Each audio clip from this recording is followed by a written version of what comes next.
Good afternoon, everyone. Good afternoon. Welcome to the beautiful views at Hillcrest. For those of us who are visiting EVP, pleasure to have you. You are in the parish of St. Joseph. So I know you're enjoying the views, but I'd like to welcome everyone for this special press conference. With us, obviously, we have the Prime Minister of Barbados, the Honorable Mia Motley. We have with us as well the Executive Vice President of the European Commission, Frans Timmermans.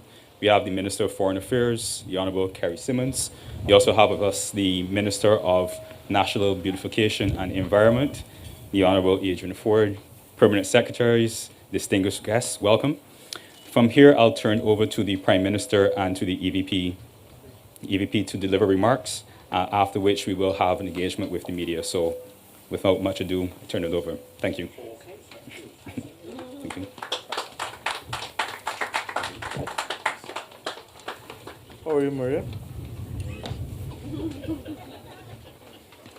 That's the beauty of being in Barbados, France.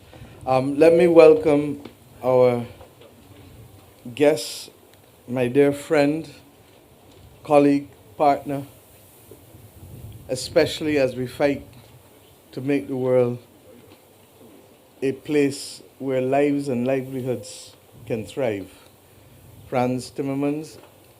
Frans is the highest ranking official ever to visit Barbados from the European Commission.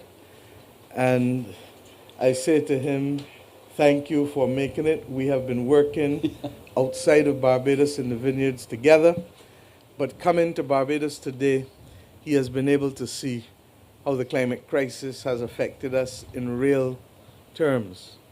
This morning, we were able to visit as well Six Men's, and many of us would recall that there were times when people lived on the shore of Six Men's. Indeed, some of the fishermen there reminded Frans firsthand that they not only lived on the shore, but they used to play cricket on the beach there, and they had so much beach that they could play cricket without hitting the houses with the ball. Probably But those weren't very good at cricket. But the reality is that in the last 20 or so years, though no one has been able to live on that side of Six Men's because the erosion there has been substantive and significant. We were able also to show the extent to which we suffer from the drought. I shared with him facts that I shared with the country last week, that the first 5 months of this year, we had 149 millimeters of rainfall as compared to the average of the last 30 years for the first 5 months, which would have been 280 millimeters, effectively half the rainfall that we're accustomed to.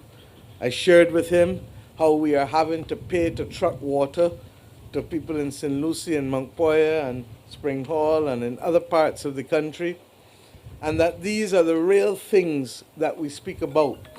I shared with them when we talk about the replacement of the water pipes and how difficult that is and the extent to which non-revenue water can constitute 45 to 55, 60% of our water. In other words, for every gallon of water pumped, you're not getting anywhere between 45, 50, 55% of it. And when we talk about brown water in St. Lucie, all of these things, because the pipe infrastructure first started to be laid in this country in 1856. And that infrastructure was laid when Britain had an empire. Regrettably, we only have a country. And therefore, our capacity to be able to manage that is limited. We spoke about the fact that debt sustainability must mean more elbow room for us. And indeed, Frans, when you speak, you can speak to what has been happening in Europe so that our own people can have a better context as to why in a polycrisis moment, when individuals cannot step up to the plate or individual households or companies can't step up to the plate, governments have to step in order to hold the space. And that if you try to have too much austerity, what you end up with is suffering and social implosion, and the capacity to rebuild is therefore affected because you need people to rebuild institutions and to rebuild countries. And of course, we spoke about the fact that in spite of this island being only 166 square miles, it has an amazing range of interesting geographical and topographical features that most people would not expect.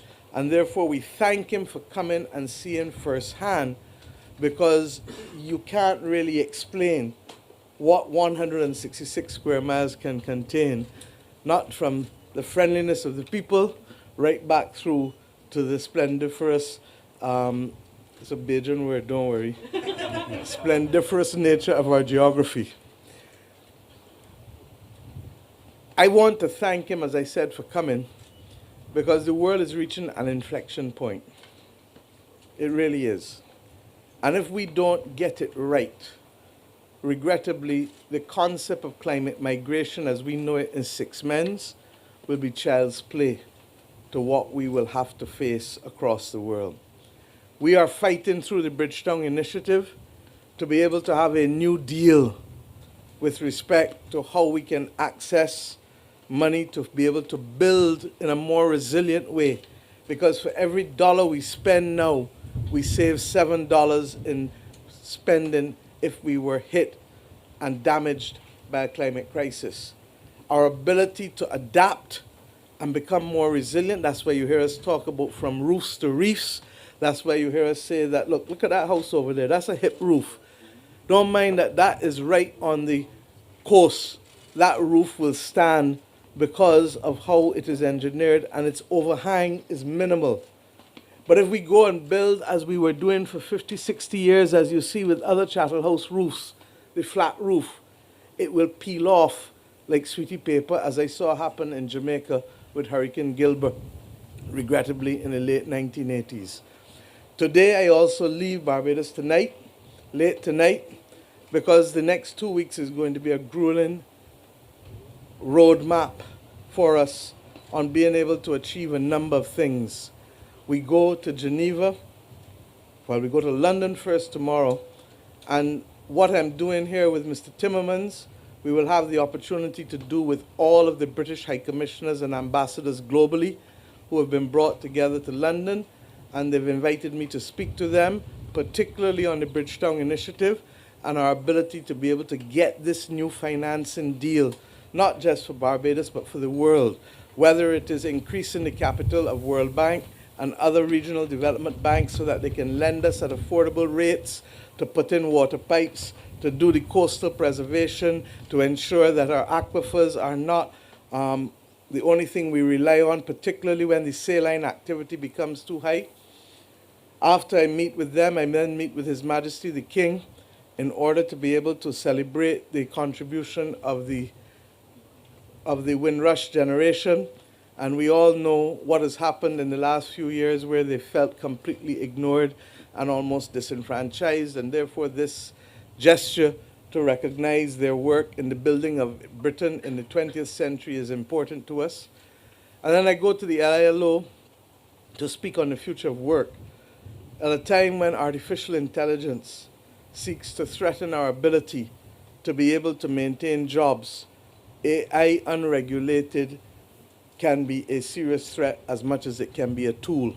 And we therefore have to go into the future with our eyes wide open and knowing the consequences of our actions.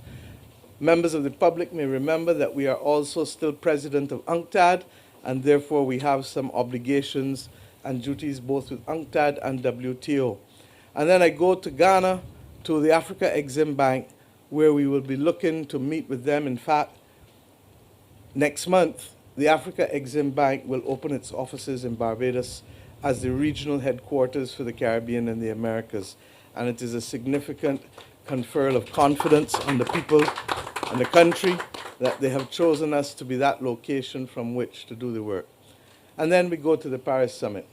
And some of you in the media will be aware that the French government has also reached out to carry some of you there because of the significant role that the Bridgetown Initiative has played in propelling this convocation of heads and ministers of finance in order to be able to deal with the, I can assure you that's not a call yet for me.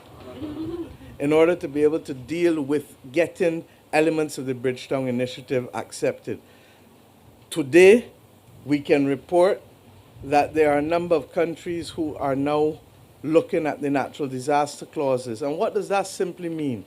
That when a crisis, a climatic crisis happens, you can pause paying your debt for 2 years without affecting your credit rating or your credit worthiness. And that space that you get in our particular case in Barbados will be the equivalent of about $2 billion. So when we're talking about getting these clauses accepted, it is not a little bit of money we're talking about. And we have gotten the natural disaster clauses embedded in our commercial instruments when we restructured our debt. Barbados is the largest issuer of commercial paper in the world with natural disaster clauses. And the others will now be seeking to follow us is an example of how we have been able to lead in this respect. Where we want progress for Barbados and other countries is that we want the multilateral development banks and the regional development banks, the Inter-American Development Bank, the World Bank, the Caribbean Development Bank, to be able to put these natural disaster clauses in their debt instruments too. So instead of us only benefiting to $2 billion because of the clauses in our commercial paper, we can benefit more when it becomes accepted across the multilateral banks. That's what Paris is about. Paris is also about trying to get the world to mobilize $1.5 trillion in private sector investment across the world so that we can stop the planet from getting to 1.5 degrees. Whether we like it or not, we live on this planet. We've not found a way to live on any other planet. And therefore, it is important that we get mitigation to be able to stay below 1.5. And what does that mean? Mitigation happens whether we do it in Barbados or Holland or Samoa or the Antarctic or Africa. It doesn't matter where, because it is the cumulative impact of being able to do mitigation that stops the world from reaching the 1.5 degrees. And then, of course, we have as well in the Paris Agreement to look at the development costs. You can't separate climate from development. You can't. And therefore, the understanding that to have individuals be able to get 25 and 30-year mortgages, but countries could only borrow for 10, 12, and 15 years to build a house, a home, to build a school, or to build a hospital. When individuals can borrow for 25 and 30 years to build homes, there is a mix that don't make no sense. And that's what we are fighting for. Now, I said to Frans that in Barbados, we don't want a hand up. We want elbow room. And that's what we are fighting for on these matters. And then I leave Paris to go to China on an official visit. His Excellency, the President Xi Jinping, has invited us. The truth is that this visit should have happened a long time ago. COVID came in, and what we've tried to do is to put everything together so that we can effectively do the business of the country in one block. And therefore, I look forward to being able to report across all of these missions in a very positive way when I return 2 weeks from tomorrow, and to be able to show why these things have made a major difference to the quality of life of the average Barbadian. With respect to Frans's work, Frans has been leading the work for the European Commission on Climate. I can tell you, and other members of our delegation at COP26 and COP27 in Glasgow and Sharm el-Sheikh will tell you that in a very real sense, this is the man who has helped to bring together a lot of the different parties, both from those who have contributed to the stock of greenhouse gases and those who contribute to the flow of greenhouse gases, both of whom feel that the other side should carry the weight. Well, the news and the bad news is, or the good news is, that we can't do it without each other. And that is the message that Frans has been literally traveling the world carrying. Much of what he has been fighting for finds resonance with what we fight for in Barbados, and that is why it is so important for this visit to happen. And before he goes on to Guyana this evening, I really want to thank you, and I believe that the partnership that we have on this vital existential issue is critical. But it isn't only on climate.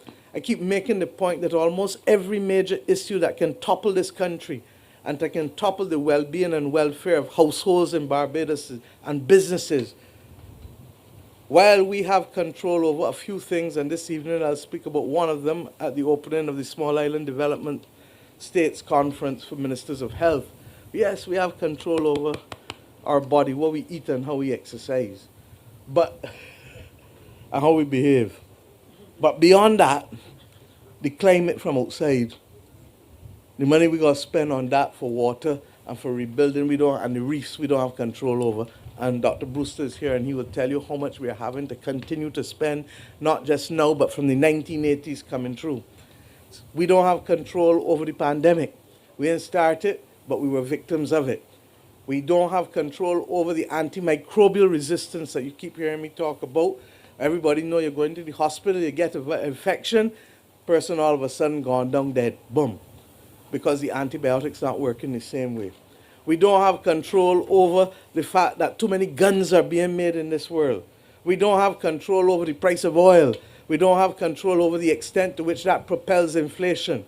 We don't have control, although we're fighting like hell for the removal of sanctions against Venezuela, because the bottom line is that if we entered Petrocaribe and benefited from the 35% discount, it would have saved Barbadians $400 million in the purchase of fossil fuels last year.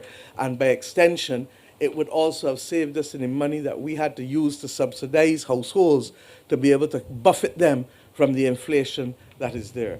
So bear with us, recognizing that we have to engage both locally and internationally, but at the same time, Barbados' voice is being heard, and Barbados is making a difference to the quality of effort of small island developing states and middle-income countries globally. My brave brother, Frans, I spoke a little longer than I intended to, but I felt that I had to give you context. I can assure you that you will find it hard to be able to have a press conference on many places that are better located and look better and feel better than this wonderful point. And there is nothing between us and Africa, but this is the beauty of Barbados. Thank you. Thank you so much, Prime Minister Demia. You know, I'm so happy that I'm looking this way, because if I were looking that way, I'd probably be completely lost for words right now. Thank you so much for hosting us, my delegation and myself, since yesterday, for showing us such warmth, such heartfelt hospitality, such interesting discussions. Also to your colleagues, I would like to say this, the ministers here present. We've learned a lot in a very short period of time. There's nothing better than coming and seeing for yourself. I mean, we've discussed these issues many, many times online during the COVID period, but also when we met earlier in different locations. But I'm really, really touched by my experience here over the last less than 24 hours. You know, these negotiations about the climate crisis and the biodiversity crisis are very particular. They have their own nature. They have their own dynamics. They're not comparable to other international negotiations. So the role you play in these negotiations, the role you play in this context, is determined by the challenges you face and the quality of your proposals more than the size of your country. And that is why Prime Minister Motley is playing such a leading global role in this issue, because she comes from a country that has a lot of negative experience as a consequence of the climate crisis. I mean, we were driving here, you know, look at this paradise, and the paradise is marred by the sargassum you see lying on the beach. So we know the challenges. She knows them. She's very articulate in presenting them to the global community. The global community knows that we have to stand together in solving these issues, including sargassum. And the quality of the proposals she has made, especially the Bridgetown Initiative, has opened up a global debate on where global financing should be going. Without these initiatives, we would certainly at some point have come to the issue, but a couple of years down the road, not now. So she deserves great respect and gratitude for opening up this discussion on the world scale. And the reason why President Macron's organizing this conference later this month, to a large extent, is a result of Mia opening the debate at the highest level of international discussion. And, you know, the climate crisis also has this very peculiar thing that we're all in the same boat. And we've got pretty big holes in that boat. And you can't say, well, you better close those holes, never mind my holes, I'll just close your holes. The boat is still going to sink. You know, we all have to do our part in this. We all have to do what we can. And of course, I fully subscribe to the principle that we have common but differentiated responsibilities here. Of course.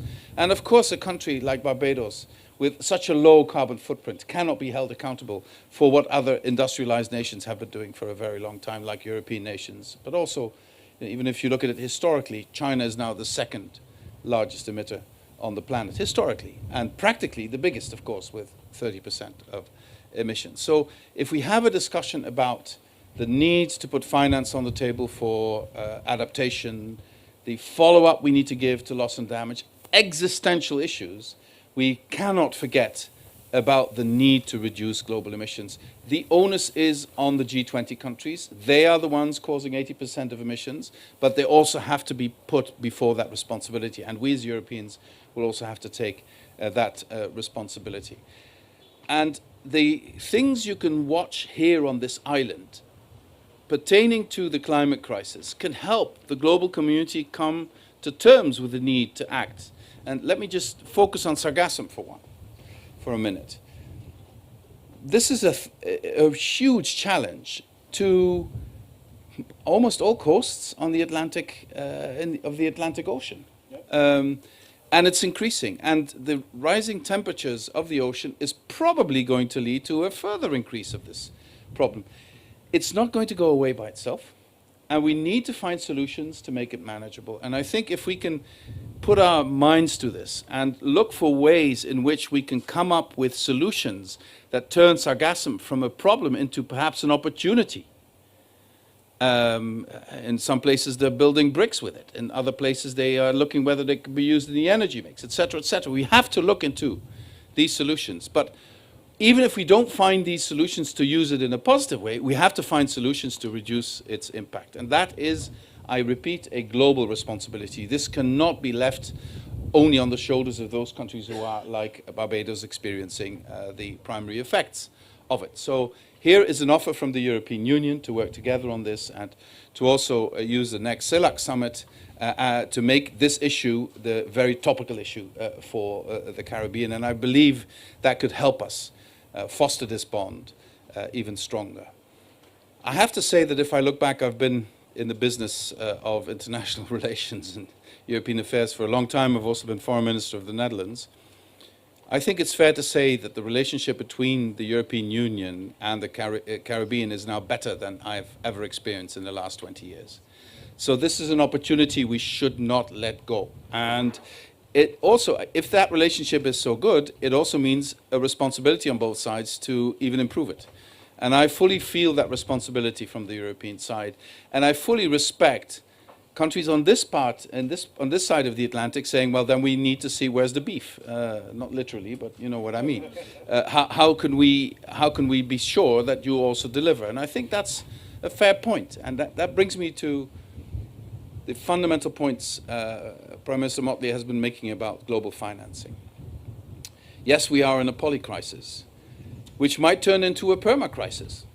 You know, it's not said that it's going to be over very soon. And part of that is that we will need massive amounts of money to invest in addressing the industrial revolution that's happening, addressing the climate crisis that's happening, addressing some of the things some of the results of the COVID, of the pandemic that we haven't confronted yet. And that means that if we need massive amounts of investment, it can never be only public money. We will have to unleash the potential of trillions of private investment. But to do that, we need to take a hard look at how the international financial architecture is functioning. It is based on the world of 1946. It should be brought into the 21st century, and MIA's proposals are exactly going into that direction. Secondly, we have to take another hard look at the issue of debt. What is unsustainable debt and what is sustainable debt? Now, don't get me wrong. I'd rather avoid debt, because debt is something that we'll have to repay sometimes, and if not by us, by our children or grandchildren. And our children and grandchildren already will have a huge burden on their shoulders because of the climate crisis. And if there's one thing we should try and be, is to be good ancestors. And the only way we can be good ancestors is to hand over a world that is not in a worse shape as the world we received. And we are at risk of doing that if we don't act collectively. But we have to act swiftly. And you cannot act swiftly if you let reducing your debt guide everything you do. It simply is impossible. And why am I saying we have to act swiftly? Because I'm deeply convinced that the climate crisis has this very specific element that the longer you take, the more difficult it becomes, and the more money it will cost to face the challenges. So speed here is of the essence. And speed, in my view, speed of investment, speed of unleashing private investment, speed of putting the MDBs in the position to have a leverage effect on investment, all of that is more important than sticking to very strict rules in terms of that. Or you need to change the rules of that. And the Bridgetown Initiative gives us the opportunity to do that. Let's see how far we can get in Paris. It doesn't end in Paris. Then we will have the CELAC summit where we can affront it. Then we will see each other in New York in the Climate Week at the General Assembly, and then step by step working towards Dubai at COP28, where we need to bring the global community together again. And, you know, I can imagine that some of you will be saying, I'm a politician, I know this from national politics. We're a small country. Why does our Prime Minister have to go away for 2 weeks to address these issues? Well, because on these issues, size is of relative importance. The quality of your proposals is of huge importance. And Prime Minister Motley is a global leader on the future of international finance. And we beg you, allow her to make this effort. You know, can we borrow her for a bit at the global level? Because it is important. It is important because at the end of the day, whatever you do nationally will only have a real effect if it is mirrored by what is happening internationally. And your credibility internationally only happens if you deliver nationally as well. So in this area, what you do at home and what you do abroad is intimately interlinked, more than in any other area I know. And that is where Prime Minister Motley and her government deliver the goods. And if I can just end by mentioning one thing which today, you know, with all the things I've seen, one thing really, really made me very emotional. To see a number of houses being built, thanks to a construction where you use solar PV on the roof to bring the price down. That you will have nurses and policemen and people working in public service, but also people with a modest salary working in businesses, to have an opportunity to be a homeowner of a beautiful home, of a sustainable home.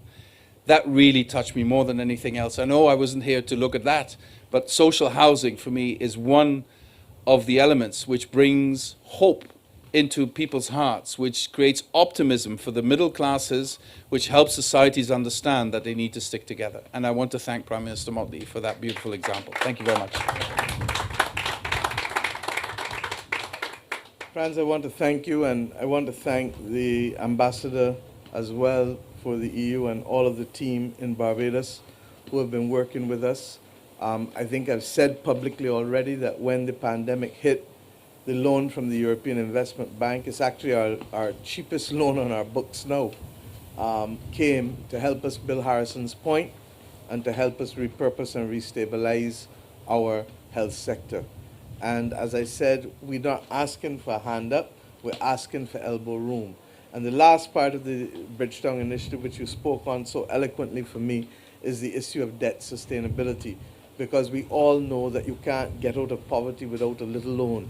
And that the trick is to borrow enough for what you need to build capacity, but to make sure that it is still manageable to be repaid. And all we're saying is that when you have multiple crises coming at you, you may not be able to use the same old metrics that worked in the past, that you may not be able to go to 60% as is in the Maastricht Treaty, and that many European countries are finding that their own debt is over 90%. Ours is now at 117% from 177%. So that we need to be able to get the idea of giving countries elbow room in the same way that post-World War I and World War II, countries received the benefit of additional elbow room to rebuild. And as Frans said, if we don't do it quickly, then the cost of rebuilding is going to be exponentially higher. He could have talked to you about the floods in Italy a few weeks ago, or the other horrific things that are happening in Europe as well, so that this thing is global. We only need to look at New York last week and Washington, D.C. with the smog, the wildfires in Canada.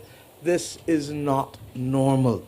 And all of us, from the smallest homeowner to the largest people in this country and businesses, need to understand that everybody needs to get on board this train, because we have to change how we live.